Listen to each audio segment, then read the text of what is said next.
Bah forcément, les Girondins de Bordeaux, c'est quand même un club qui a une vraie histoire, un vrai passé. Euh, je crois qu'après Le Havre, c'est le deuxième club français. Euh, Bordeaux, si on remonte sur les 20-30 dernières années, c'est quand même un club qui a toujours été en haut de l'affiche en France, qui a vécu de belles aventures, que ce soit au niveau européen, mais également dans les coupes nationales. Et forcément, quand l'opportunité de venir ici s'est présentée, forcément, j'étais forcément favorable à un début de carrière en club, dans un club comme les Girondins, qui est un club qui est un club historique, qui a su garder un esprit familial. On voit beaucoup d'anciens joueurs du club qui exercent des fonctions dans ce club-là. Donc pour moi, c'est une garantie de culture et c'est une garantie de succès, comme peuvent le faire les grands clubs européens. Peur, non. Je pense que quelqu'un qui a peur travaille pas dans le milieu du sport professionnel. La peur, non. Au contraire, c'est beaucoup d'excitation. Comme vous l'avez dit, le club a fini 7e malgré une deuxième partie de championnat difficile. Ça veut dire aussi que dans ce club-là, il y a du talent, il y a du potentiel et comme l'a dit le président, avec certains jeunes du centre qui commencent à pousser, il y a une belle génération qui avait gagné la Coupe Gambardella. C'est une génération qui va commencer à arriver petit à petit, plus le renfort de quelques joueurs. On va, à mon avis, avoir de quoi monter une équipe très intéressante et pour faire de très belles choses. Je crois qu'il y a un projet sportif et il y a un projet humain également.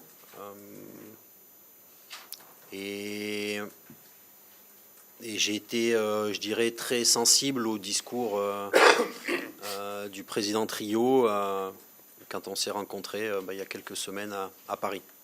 Mais c'est sûr que Bordeaux, c'est un club pour être connu, pour être un club stable, qui laisse la possibilité aux gens de travailler, comme laisse le temps aussi aux joueurs de s'exprimer. Donc, comme je leur dis, pour une première expérience en club, Bordeaux est un choix tout à fait cohérent. Je crois que une équipe, c'est toujours à l'image de son entraîneur. Aujourd'hui, si je vous dis que j'ai envie de jouer à 9 défenseurs, vous ne me croirez pas. Si je vous dis qu'on va marquer 6 buts à tous les matchs, vous ne me croirez pas non plus. Mais c'est sûr que aujourd'hui, moi, personnellement, je suis plus proche d'un jeu offensif assez large. Je pars du principe que pour marquer des buts, il faut accepter d'en prendre aussi. Bordeaux a besoin de plein de choses, a besoin de beaucoup de monde dans le stade, a besoin de spectacles et je pense que les gens viennent au stade pour voir des buts. Aujourd'hui, c'est une des garanties déjà qu'on peut donner. Oui, il y aura des buts parce que le foot est ainsi. On ne peut pas démarrer un match en se disant qu'on va gagner 1-0 ou qu'on va essayer de faire 0-0. On doit rentrer dans un match d'abord pour prendre beaucoup de plaisir. Et je pars du principe que quand on prend du plaisir, il y a toujours beaucoup de buts qui en découlent. C'est mon passage en Allemagne, oui, ou au Bayern. On m'a fait comprendre que que pour avoir des grandes performances, il faut éprouver beaucoup de plaisir. Et pour éprouver du plaisir sur un terrain, il faut jouer, il faut avoir le ballon, il faut savoir s'amuser avec. Et c'est ce que je vais essayer de faire avec les Girondins de Bordeaux. C'est son discours déjà en tant qu'homme. Comme le président l'a dit, j'ai eu de la chance de jouer pendant longtemps pour un grand club européen, mais dirigé par de grands hommes. Et quelque part, le discours qu'on m'a tenu, j'ai eu l'impression de l'avoir déjà entendu à un moment donné dans ma carrière. Et c'est un discours qui m'avait beaucoup plu, qui m'avait donné raison sur des choix que j'avais pu faire. Et qui fait qu'aujourd'hui, je suis sûr d'avoir fait le bon choix en venant ici. Je les connais, oui. Après, pour les connaître encore mieux, ça prendra un petit peu de temps.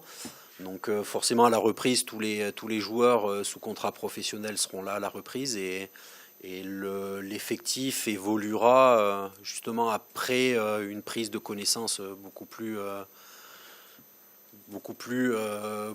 poussée. Aujourd'hui, forcément, il y a, dire tout le monde le sait, il y a des postes qui vont être pris sur le terrain. On a certaines priorités, mais comme je vous dis, il y a déjà des joueurs au club, de jeunes joueurs qui méritent aussi d'avoir leur chance. Et la préparation va nous donner beaucoup d'indicateurs sur ça pour justement affiner un petit peu nos cibles. Il y a Bordeaux a toujours produit des jeunes de qualité, et aujourd'hui le but c'est de ne pas mettre non plus de... Je dirais, ça sert à rien de faire venir un joueur qui va retarder l'éclosion d'un joueur local. Un jeune joueur motivé vaut souvent aussi bien qu'un joueur expérimenté un petit peu moins motivé. Le président m'a fixé aucun objectif en termes de classement. Après, j'ai toujours été connu pour avoir beaucoup d'ambition, et forcément j'ai beaucoup d'ambition aussi pour les Girondins de Bordeaux. Après, des ambitions, ce sont des mots. On peut y adjoindre des objectifs, on peut y adjoindre plein de choses, mais il y a des ambitions, et aujourd'hui Bordeaux a terminé les dernières à la 7e place avec le 7e budget. Moi aujourd'hui, en venant à Bordeaux, j'ai forcément envie de faire mieux que ce qui a été fait jusqu'à présent.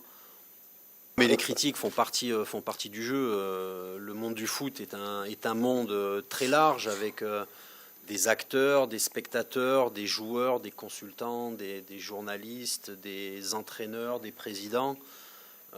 Tout le monde a souvent sa propre vérité, tout le monde veut dire son mot, tout le monde veut se faire entendre. Donc ça donne forcément lieu souvent à des frictions. Après, quand on est joueur, on a toujours tendance à réagir un petit peu plus rapidement que quand on est de l'autre côté de la barrière. Mais aujourd'hui, non, les critiques font partie du foot, et je les accepte sans aucun problème, tant que ça reste des critiques ou sur le jeu ou sur le technicien. Mais dès que les critiques après sont forcément personnelles, non, après ça devient embêtant.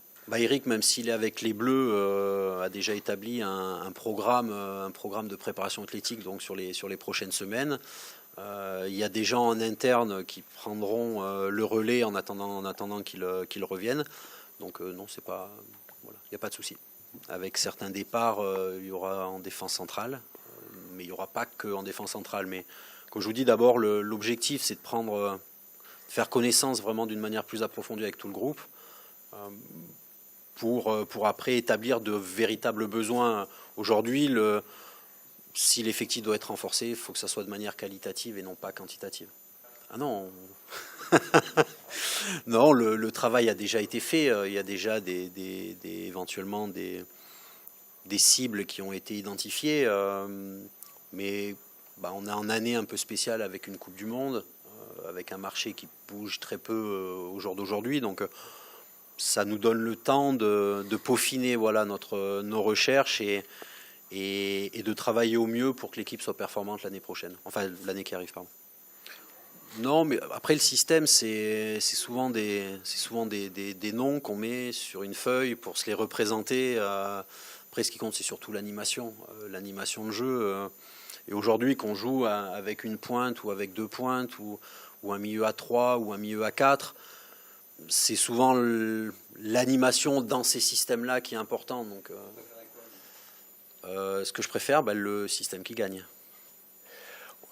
Alors, on ne va pas rentrer dans le détail des noms. Ce garçon que vous avez cité est un excellent joueur. Bon, je crois qu'il a pour nous un défaut majeur, c'est qu'il a été acheté très cher par Newcastle, et que son salaire britannique n'est pas forcément très accessible au budget français. Mais nous avons déjà discuté et abordé ce point avec Willy. La certitude, c'est que l'on a besoin de se renforcer dans le secteur de la défense centrale. C'est une priorité. Voilà, c'est même une obligation. Donc ça sera notre première préoccupation. Bon, on n'est pas obligé d'acheter, non, c'est certain, mais bon, je ne crois pas que... Ça, les prêts de joueurs intéressants, en général, il n'y a qu'un défaut, c'est que ça se fait le 31 août. On accepte de vous prêter un bon joueur que si on n'a pas réussi à le transférer et que l'on est prêt à attendre, le club est prêt à attendre une saison supplémentaire pour pouvoir le transférer. Donc des décisions aussi tardives, pour le bon déroulement du début de la saison et la préparation, je ne crois pas qu'on puisse le faire.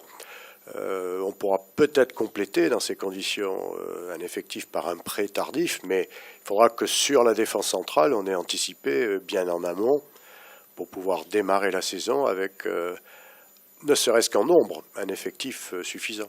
Non, pour l'instant, nous avons le staff est composé donc de Willy et de Sylvain, avec Éric Bédoué quand les Français l'auront libéré. Et puis, toujours notre entraîneur des gardiens qui restera en place, Franck Monteau. Voilà, le staff à 4. Des modèles non, après des petites choses oui, que j'ai apprises aux côtés de certains entraîneurs, oui, forcément, mais c'est... J'ai pas beaucoup changé de club, donc j'ai pas vu énormément d'entraîneurs ou de sélectionneurs dans ma vie, mais forcément des entraîneurs comme Otmar Hitzfeld m'ont forcément beaucoup marqué, notamment sur le management. Mais bon, on est dans des générations, avec des générations de joueurs qui sont différentes. Ces générations-là ont des codes de communication ou des codes de vie différents de celles de l'époque, donc c'est à moi de m'adapter aussi. Mais il y a des choses qui restent. Otmar Hitzfeld, par exemple, était très bon dans la gestion de l'effectif. Chaque joueur avait l'impression de se sentir important avec lui, même si le temps de jeu n'était pas forcément très, très élevé. Et aujourd'hui, un joueur de foot, c'est avant tout un homme. Et un homme, quand il se sent utile, il est toujours prêt à donner plus qu'un homme qui se sent inutile. Il y a plein d'adjectifs qui pourraient me venir à l'esprit. Je suis excité, je suis fier, je suis impatient, je suis honoré. Mais c'est que des sentiments positifs. Et j'espère qu'ils perdureront le plus longtemps possible. Ça sera bon signe. Après, il y a une reprise le 30. Et le 30, voilà, il y aura tout le monde va se mettre au travail de manière